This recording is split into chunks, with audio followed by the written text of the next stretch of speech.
Oh, Alléluia. Bonjour, chers téléspectateurs. Nous vous saluons dans le nom précieux de notre Seigneur Jésus-Christ. C'est un honneur pour nous de venir partager la parole de Dieu avec vous sur ce plateau. Que donc la grâce de Dieu soit avec vous. Je voudrais saisir l'opportunité et dire à quelqu'un ce matin, reste toujours attaché au Seigneur. Il est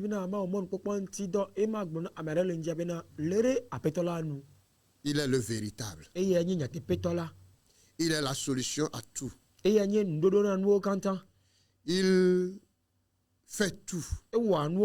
Et il peut tout faire. Rien ne lui est impossible. Oui. Tout ce dont l'homme a besoin, Dieu peut le satisfaire. Parce qu'il est le créateur. Il a créé l'homme à son image. Et le désir de Dieu, c'est de voir l'homme heureux. Voir l'homme dans son état d'aisance. Alors ce matin, nous sommes là encore pour venir apporter le message de vie, le message de guérison, le message de restauration, le message d'espoir.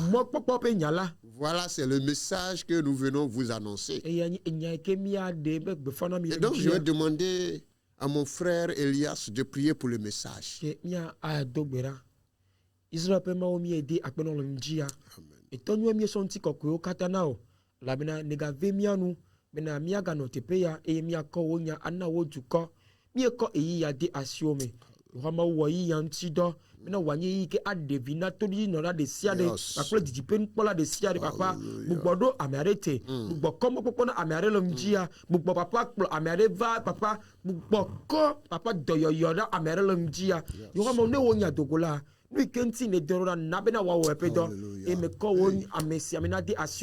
Papa ponute amaji wo gbogbo kokwe papa na yo ya mafu papa bena nui de serek adogoto ya mamela wa nie nui atogbo hena toji no la alo dipen polare penyona nuti kokwe na wonko ala bena edu dinami le yesu pen comme amen. Amen. Amen. Alors ce matin, le thème que je propose est seule la puissance de Dieu peut faire au-delà.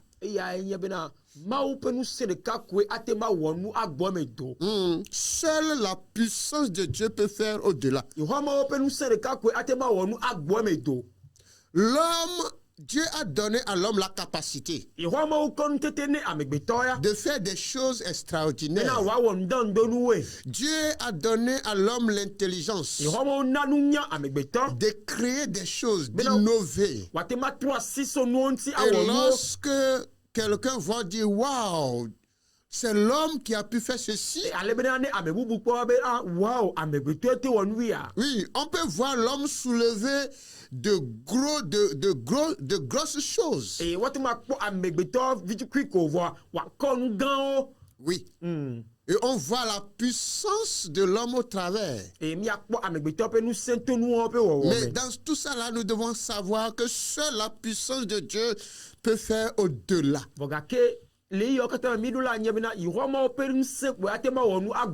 Alors, je vous propose ce matin un texte biblique. Allons dans Actes, le chapitre 3. À partir du verset 4 au verset 8. Oui, mais tout du premier verset au verset 9 nous intéresse, mais nous allons lire à partir du verset 4 au verset 8.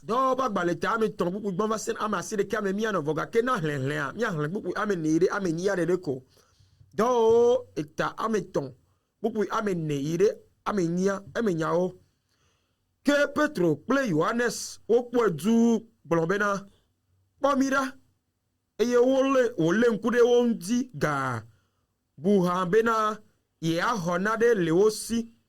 Ke Petro gblɔ nɛ bena klosalo kple sika mele asinye o.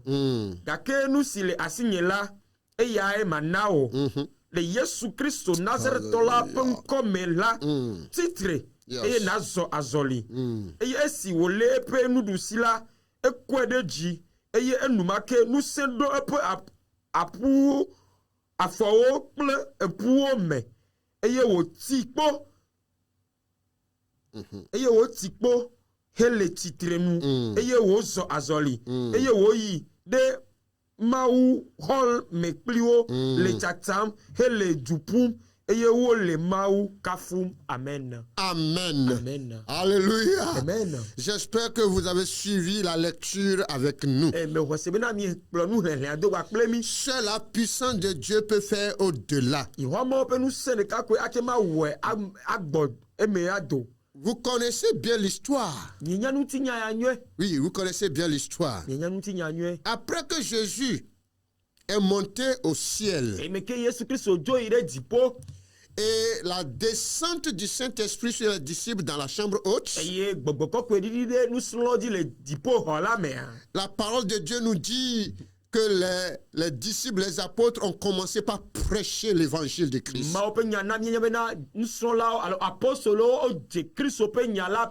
Ils ont annoncé l'évangile de Jésus-Christ. Comme Jésus l'avait recommandé dans Matthieu le chapitre 28. Allez et faites de toutes les nations mes disciples, les baptisant au nom du Père, du Fils et du Saint-Esprit. Et enseignez-leur tout ce que je vous ai prescrit. Et donc c'est dans ce sens-là que les disciples annonçaient l'évangile. Parce qu'ils ont reçu la puissance de Dieu. Ils ont reçu cette puissance, cette grâce de prêcher l'évangile avec autorité.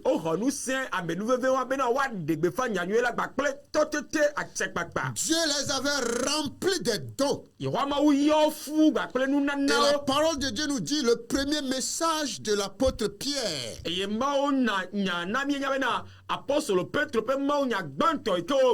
un message poignant, un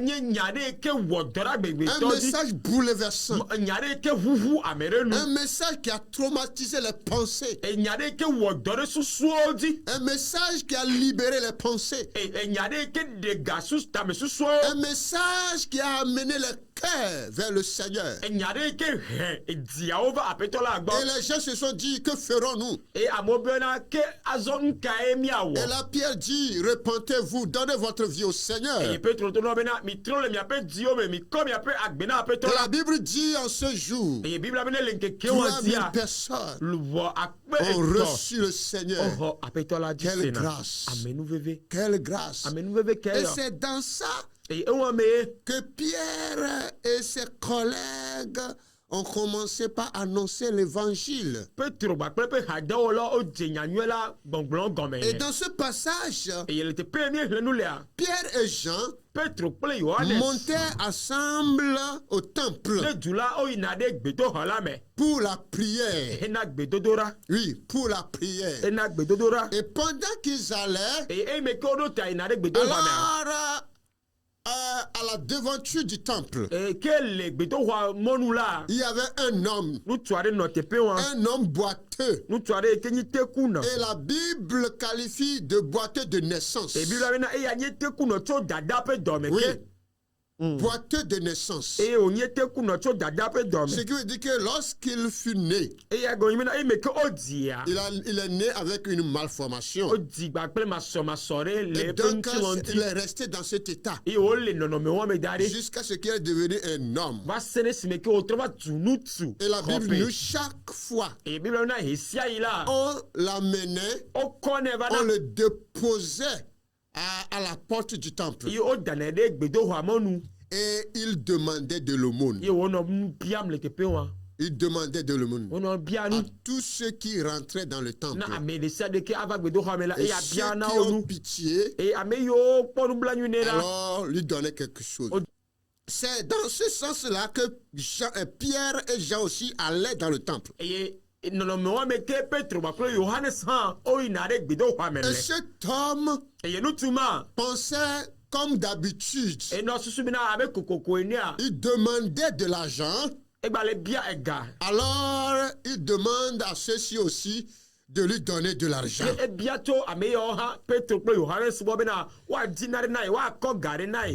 Au verset 3, on dit: cet homme voyant Pierre et Jean qui allaient y entrer, leur demanda l'aumône.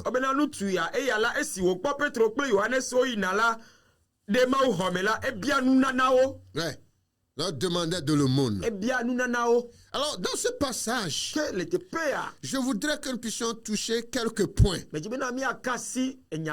premier point, un homme boiteux de naissance. Oui, un homme boiteux de naissance. Puisque le verset 2 nous dit: il y avait un homme boiteux de naissance qu'on portait et qu'on plaçait tous les jours à la porte du temple, appelé la Belle, pour qu'il demandât l'aumône à ceux qui entraient dans le temple.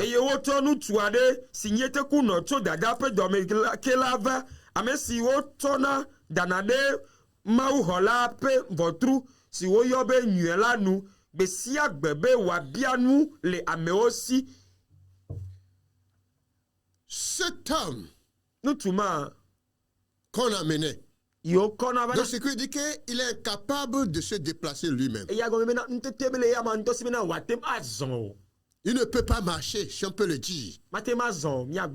Alors, il va falloir qu'on le porte, qu'on vienne le placer là, et il est obligé de rester là-bas. On lui met sur une position, un endroit fixe, un bon endroit, pour que ceux qui passent, ou ceux qui rentrent dans le temple, qu'ils puissent leur demander de l'argent, demander de l'aumône. Voilà ce que les parents faisaient pour cet homme. Oui, et nous voyons que ces parents peut-être ont tout fait pour soigner leur enfant, mais vraiment ça n'a pas marché. C'est vrai qu'en ce temps aussi il y a la médecine. Mais la médecine n'est pas plus poussée qu'actuellement. Mais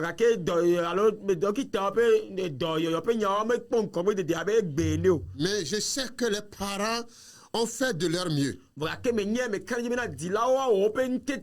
Parce que tout parent conscient s'investit pour la santé de leur enfant.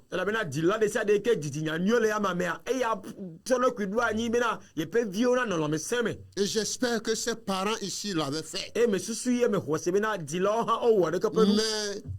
il n'y a pas d'amélioration.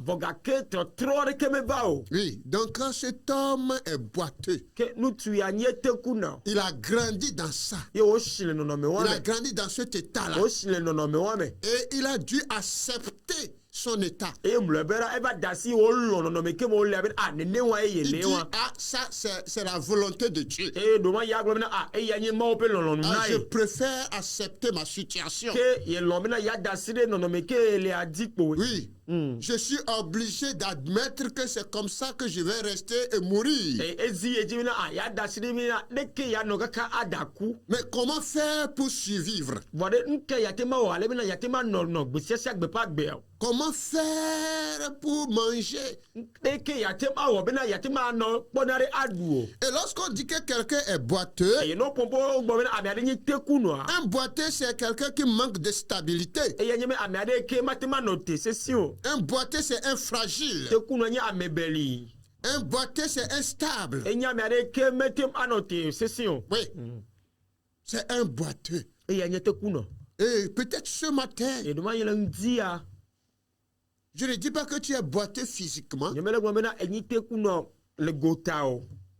je peux dire que tu es boiteux sur ton activité. Oui, tu manques de stabilité. Il y a la fragilité dans tes affaires. Il y a de l'instabilité dans tes affaires. Là, on peut parler du boiteux. Oui, c'est ce que je te dis ce matin. Je ne parle pas du boiteux physique. Mais dans un sens, on peut dire que tu manques de stabilité dans tes affaires. Tu as de la fragilité dans tes affaires. Rien n'est stable avec toi. Alors, on peut dire qu'on peut te considérer comme un boiteux. Si tes affaires ne marchent pas bien, ton atelier ne marche pas bien, les choses ne sont pas stables dans ton foyer, alors ça dandine. Alors on peut dire que tu es un boiteux. Alors, ce monsieur est un boiteux depuis naissance. Et on ne fait que le porter. Oh, quelle situation. Quelle situation. Chaque fois porter quelqu'un. Depuis son enfance, on ne le fait que porter. Il a grandi, on ne le fait que porter. C'est douloureux. C'est douloureux.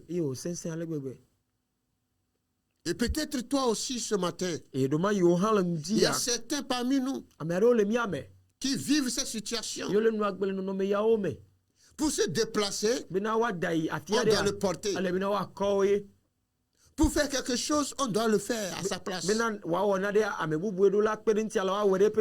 Malgré qu'il est dérangé, mais il ne peut rien faire. Il doit l'accepter. Il doit admettre sa situation. Il doit accepter cette réalité. Comme ce boiteux ici. Ce n'est pas qu'il est content d'être toujours à la porte du temple. Mais il est obligé. Parce que c'est son état. C'est son état qui le poussait, qui l'obligeait à accepter ces situations. Et donc, je voudrais dire à quelqu'un ce matin, je vais te dire que Dieu a un plan pour toi. Dieu a un plan pour toi. Et alors, ce monsieur qui a l'habitude de prendre de l'argent, demandez de l'aumône. Parce que ce n'est pas ce moyen seul qu'il va recueillir de l'argent et survivre.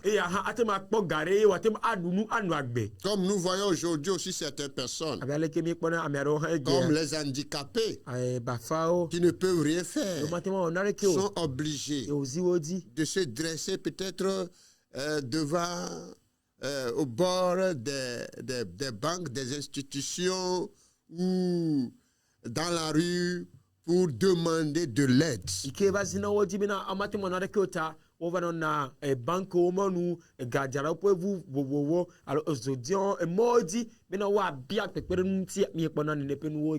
Voilà. Et l'aumône en Israël, les gens aiment le faire. Oui. Le juif pratiquant aime faire l'aumône.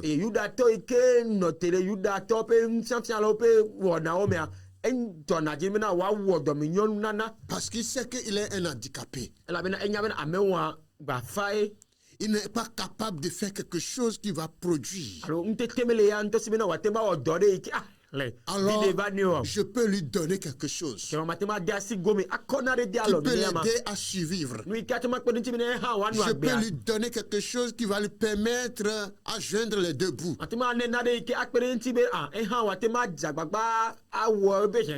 donc, c'est le moyen par lequel les parents ou les amis de cet homme trouvent nécessaire de faire ou d'aider leurs frères ou leurs fils. Et mon ne quelque le capete kuno ape dilao lo fofo ape pour me talk pas maintenant yo atema wo akpedo yo no vianti et ko waton nous ne pouvons pas faire autrement. Bon na que le mima tema wa passa gore. Alors l'idée que nous avons trouvée juste et susu ke mi ko bena enyoa c'est de le placer à la porte du temple. Parce que nous savons que beaucoup vont au temple. Et si tous ceux qui vont aller au temple, si chacun pouvait accorder une pièce à ce monsieur, alors jusqu'à la fin de la journée, il va aussi gagner beaucoup. Et avec ça, il va se supporter. Et donc c'était comme ça. Alors il a l'habitude de venir rester là-bas. Et c'est aussi un travail pour ses amis ou ses parents de le porter chaque jour. Comme le verset nous le dit. On dit tous les jours. On le portait, on le plaçait là-bas.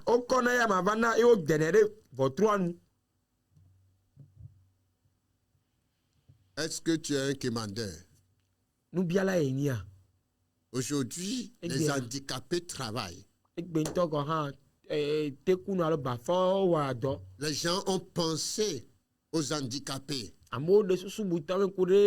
ont trouvé des moyens pour les aider. Et ils ne sont plus à la charge des autres personnes. Nous connaissons des handicapés qui travaillent, qui se suffisent eux-mêmes. Et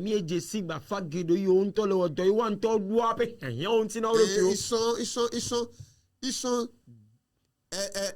indépendants. Ils ne dépendent pas de quelqu'un. Ici, ce monsieur dépend des gens. Oui, il dépend des gens. Peut-être, j'imagine, que peut-être si quelqu'un veut lui donner, il va parler mal. Avant de lui déposer une pièce dans le tronc. Et même si ça lui fait mal, il doit l'accepter. Parce que c'est cette situation qui l'amène à rester là-bas.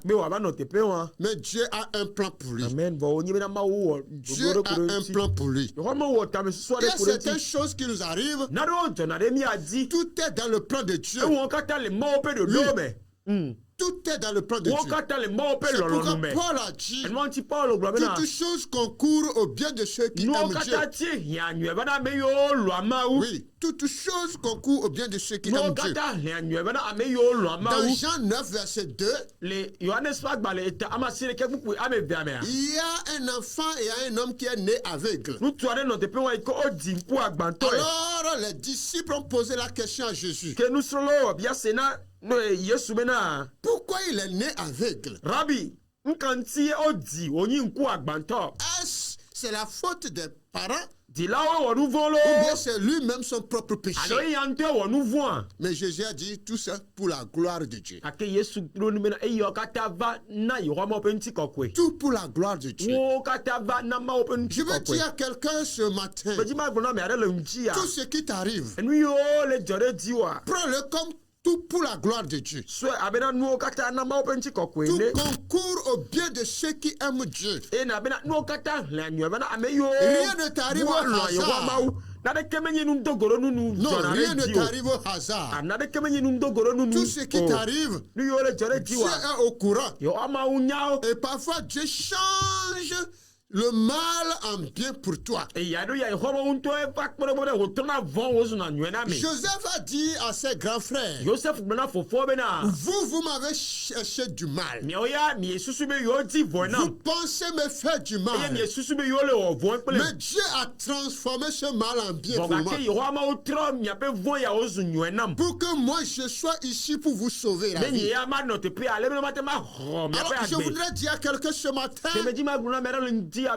Si ce qui t'arrive n'accuse pas Dieu, n'accuse personne, mais rends grâce à Dieu. Bénis le Seigneur. Dieu sait tout. Dieu sait pourquoi cela t'arrive. Tu dois comprendre que si ceci m'arrive, rien n'a échappé Dieu. Dieu est au courant. Et Dieu a un plan. Peut-être que cet homme ici se pose aussi la même question. Pourquoi Dieu a permis que je sois né handicapé? Pourquoi Dieu a permis que je sois dans cet état? Pourquoi Dieu n'a pas permis que au sortir du ventre de ma maman, je meurs en même temps?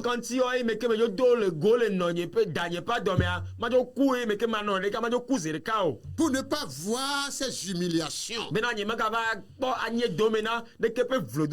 peut-être que tu suis des humiliations à cause de ta situation. Tu suis des humiliations, des mépris. Et tu te poses la question, moi, c'est à moi que tout ceci arrive? Oui, c'est à toi. C'est à toi. Et Dieu sait tout. Dieu sait tout. Et Dieu réserve un temps merveilleux pour toi. La Bible ne nous dit pas le nombre d'années, le nombre de mois que ce monsieur a fait devant le temple. Mais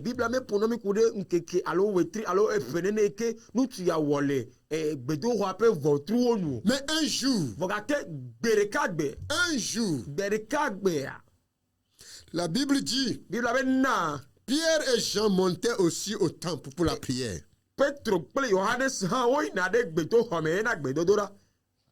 Ils montaient au temple pour la prière.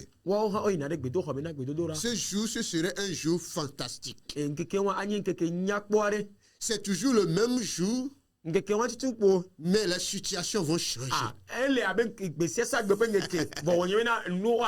C'est le même jour, mais les situations vont changer dans ces jours-là. Le jour-là, les hommes ordinaires rentraient dans le temple pour prier. Et dans le même jour, il y a aussi des hommes qui étaient ordinaires, qui maintenant ne sont plus ordinaires, qui sont remplis de la puissance de Dieu et qui aussi rentraient dans le temple. Et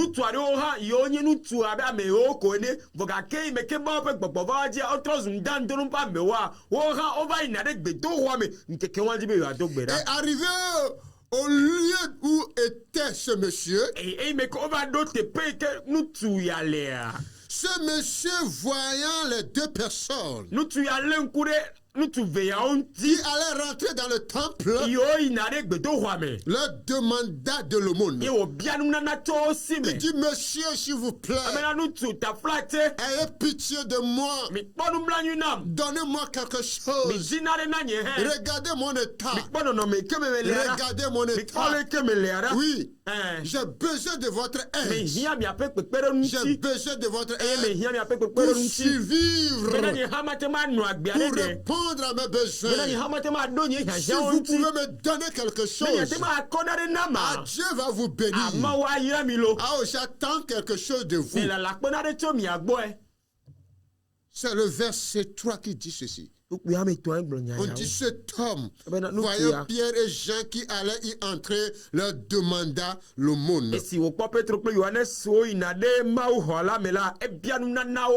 Donc ce qui veut dire que cet homme a l'habitude de faire, de demander l'aumône. C'est son habitude. Et il est obligé de le faire.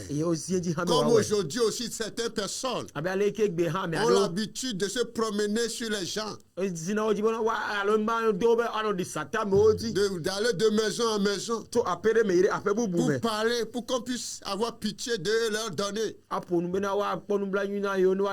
qu'ils sont des hommes valides, des femmes valides, qui peuvent travailler, mais ne le font pas. Mais je veux te conseiller, cette manière ne t'arrange pas. Va et cherche un travail. Dieu va te bénir. Dieu va te bénir. Et donc pendant que cet homme attendait que Pierre et Jean lui glissent quelque chose,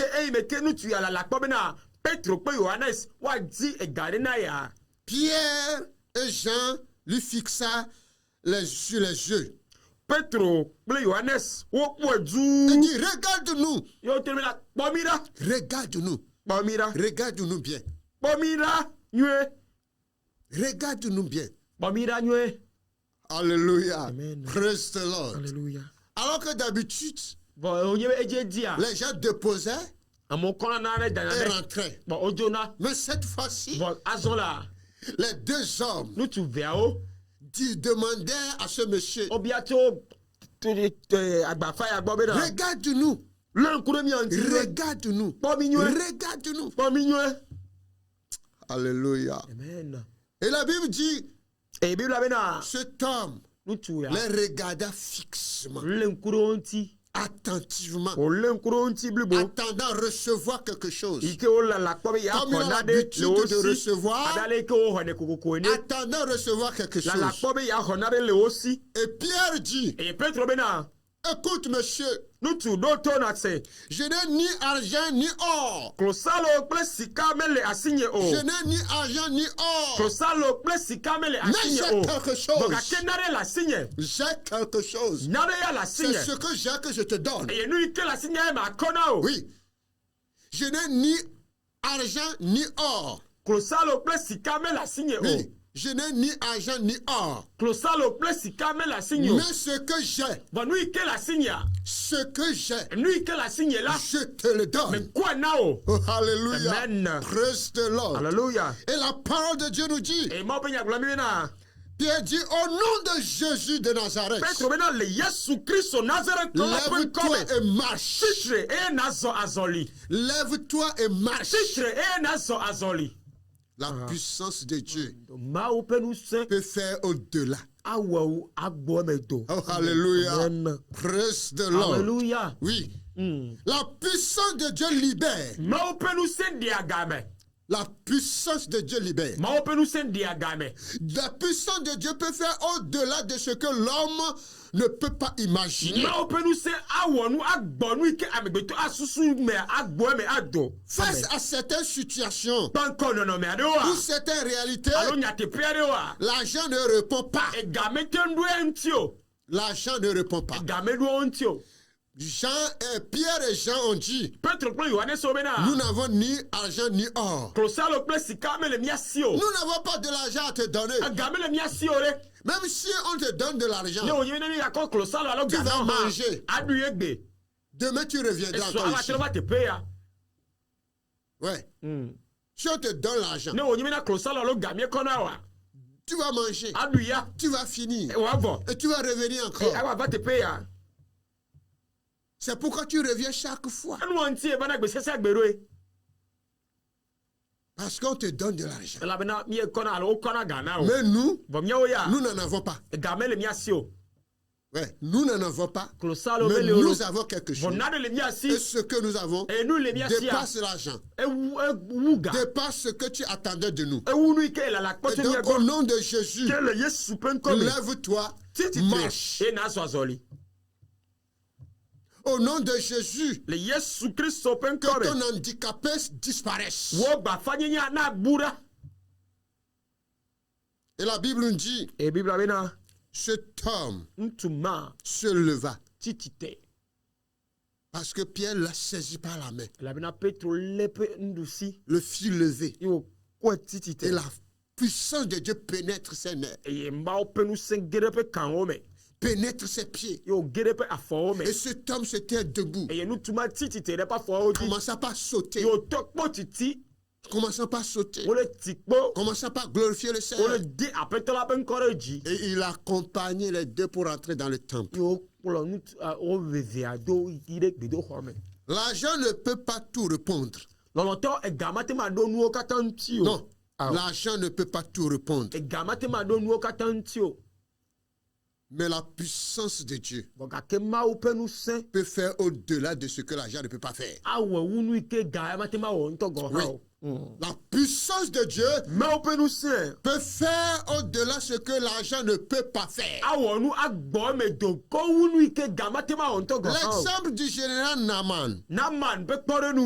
Cet homme, ce général a de l'argent, mais souffrait d'une maladie. Oui, souffrait d'une maladie. On l'a traité fatigué. Puisque étant un général, on devait le soigner. Et donc, on l'a traité fatigué. Mais il était obligé d'accepter son état. Et il acceptait, il faisait son travail. Et un jour, une servante a dit à sa maîtresse, si mon maître pouvait se rendre en Israël, il y a un homme, de Dieu que je connais, qui a la puissance de Dieu, qui a l'autorité de Dieu. Lorsque mon maître va s'y rendre, il trouverait la guérison. Naaman était allé. Naaman était allé dans 2 Rois le chapitre 5. Naaman était allé. Et simple parole. Simple parole. Lorsque cet homme a obéi, la Bible dit il a trouvé des guérisons. Et en allant, il a pris des richesses, l'argent, beaucoup de choses. Il avait tout ça là, mais ça n'a pas répondu. Aujourd'hui, des gens ont de l'argent, mais l'argent ne leur a pas sauvé. L'argent ne les a pas guéris. Non, l'argent ne les a pas guéris. Il y a certaines choses, l'argent ne peut pas faire. Seule la puissance de Dieu. Lorsqu'on compte sur la puissance de Dieu, ça peut transformer ta vie. Ça peut changer quelque chose en toi. Au nom de Jésus, que la puissance de Dieu change quelque chose en toi. Que la puissance de Dieu transforme ta vie. Que la puissance de Dieu te libère là où tu es. Que la puissance de Dieu touche ton cœur. Que la puissance de Dieu pénètre dans ta chambre et détruit tout ce qui est caché. Que la puissance de Dieu agisse en toi. Naaman a compris que Dieu est le Tout-Puissant. C'est la puissance de Dieu. En sa parole et au nom de son Fils Jésus, peut faire au-delà de toute attente humaine.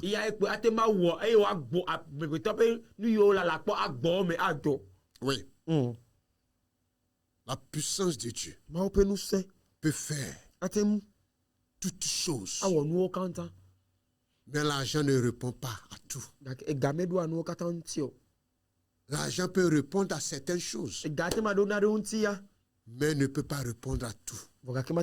Seule la puissance de Dieu peut agir. Seule la puissance de Dieu peut libérer. L'argent n'a pas guéri cet homme ici.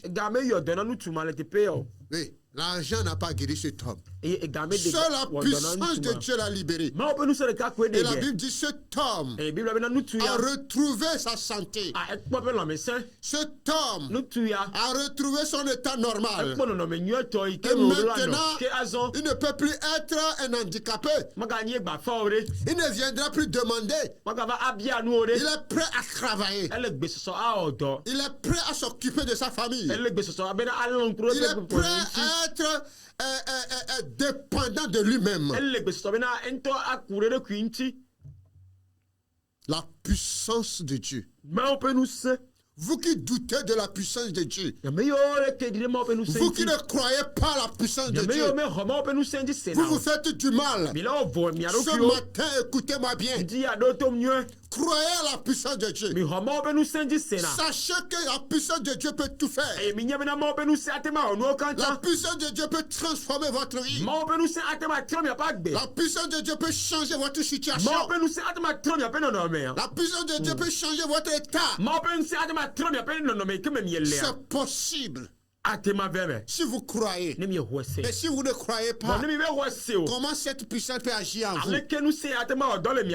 Si vous ne croyez pas, si vous croyez que Dieu existe, si vous croyez que Dieu est souverain, croyez aussi qu'il a la puissance de tout faire. C'est pourquoi Job a dit, je sais qu'il peut tout faire. Je sais que mon Dieu peut tout faire. Il est capable de tout faire. Il est capable de tout faire. Alors, chers téléspectateurs, croyez à la puissance de Dieu. Croyez à la puissance de Dieu. Si vous croyez, là où vous êtes assis et vous nous suivez, Dieu peut agir dans votre vie au travers de sa puissance. Si vous êtes malade et vous nous suivez, recevez votre guérison au nom de Jésus-Christ. Si vous croyez à la parole, la puissance de Dieu restaure. La puissance de Dieu change. La puissance de Dieu aide. Croyons à cette puissance. Pierre et Jean ont foi que Dieu peut changer. Ce sont des hommes qui n'ont pas de l'argent. Mais ils ont quelque chose plus que l'argent. Yes. Ils ont quelque chose plus que l'argent. Oh, hallelujah. Amen. Praise the Lord. Hallelujah. Oh, hallelujah. Amen. Oui, ils ont quelque chose plus que l'argent.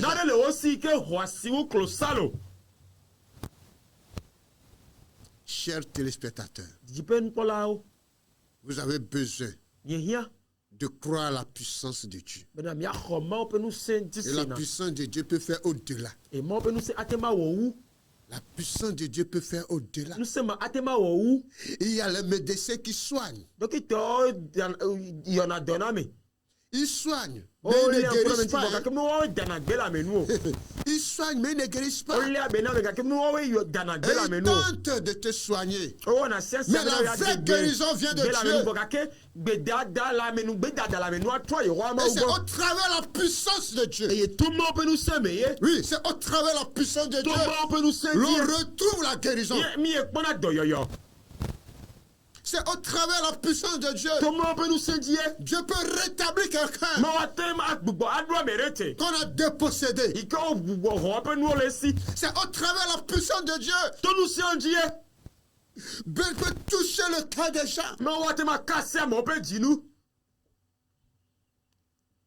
Aujourd'hui, nous sommes en train de douter, le monde est en train de douter de la puissance de Dieu.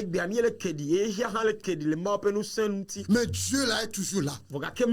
Et sa puissance est toujours présente. Lorsque nous allons croire fermement que Dieu avait utilisé des gens dans le passé pour démontrer sa puissance, il est capable de le faire aujourd'hui. À ce 21e siècle, Dieu est capable de démontrer sa puissance au travers ses enfants, au travers ceux qui s'attachent à lui. Alors, si tu crois, je dis si tu crois, laisse la puissance de Dieu agir dans ta vie. Laisse permettre à l'Esprit de Dieu de se manifester pour que les gens voient la puissance de Dieu. Ce boiteux, au lieu qu'il soit encore un commandeur, s'est levé à commencer par louer Dieu. Commencez par glorifier Dieu. Commencez par louer Dieu. C'est fini. Ils ne vont plus m'insulter. On ne va plus me porter. Non, c'est fini. Personne ne va plus me porter. Personne ne va plus me placer ici. Moi-même, je peux marcher. Je peux marcher. Ah, je ne savais pas que Dieu a un plan pour moi. Je me plaignais. Je me posais des questions. Et j'accusais même Dieu. Pourquoi Dieu a permis que je sois dans cet état? Oh, Dieu a un plan pour moi. Voilà qui vient de me libérer. Voilà moi qui se tiens sur mes deux pieds. Il peut travailler désormais. Il peut faire quelque chose de bien. Que Dieu bénisse quelqu'un ce matin. Que Dieu accorde sa grâce à quelqu'un ce matin. Si tu traverses la même situation que ce boiteux, alors que la puissance de Dieu te visite ce matin. Que la puissance de Dieu te visite ce matin. Que la puissance de Dieu soit avec toi dans ta chambre. Que la puissance de Dieu soit avec toi dans ton service. Que la puissance de Dieu soit avec toi dans ton marché. Que la puissance de Dieu te visite, te localise maintenant. Au nom de Jésus-Christ, que la puissance de Dieu te libère de tous les liens dans lesquels tu te trouves. Au nom puissant de Jésus-Christ, que la puissance de Dieu soit avec toi. Que Dieu soit avec toi. Que Dieu soit avec toi. Nous allons prier. Seigneur, nous voulons te dire merci. Sois béni ce matin pour la grâce que tu nous as donnée. Je prie, Seigneur, si quelqu'un est malade, libère-le, touche-le, guéris-le, au nom de Jésus-Christ, Seigneur. Si quelqu'un, Seigneur, est dans une situation difficile, ses affaires ne marchent pas, oh papa, où tout est bloqué dans sa vie, je prie que la puissance de Dieu libère au nom de Jésus. Que la puissance de Dieu rétablisse, Seigneur. Que la puissance de Dieu restaure dans le nom de Jésus-Christ. Nous voulons te dire merci. Sois béni, sois élevé, sois adoré au nom de Jésus. Merci parce que je sais que tu l'as déjà fait, que ton nom soit glorifié. Reçois la gloire au nom de Jésus, nous avons prié. Amen. Amen. Que le Seigneur bénisse. Amen.